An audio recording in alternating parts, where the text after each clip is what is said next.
Ulitin daw ang first quarters term ng 1970? Nasaan na ba yung mga matalino at promising na kabataan na lumahok noon? Marami ang namatay sa labanan. May mga nakakulong hanggang ngayon. May mga patuloy na nagtatago.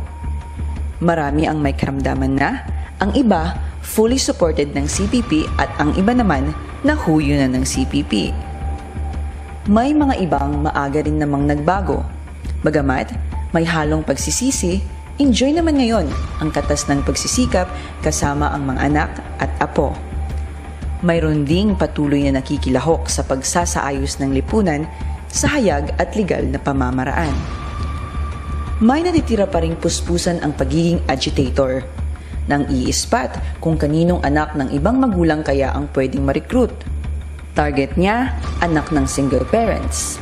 Target niya, anak ng mga galing probinsya o OFW.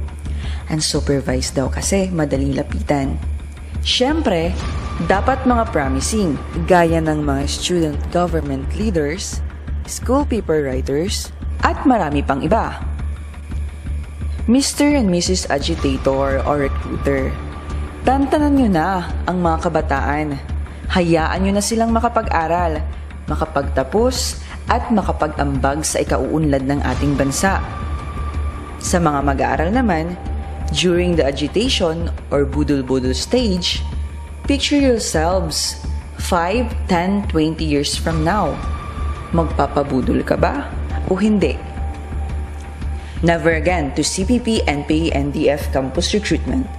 Iisang ating bansa, mabuhay ang Pilipinas.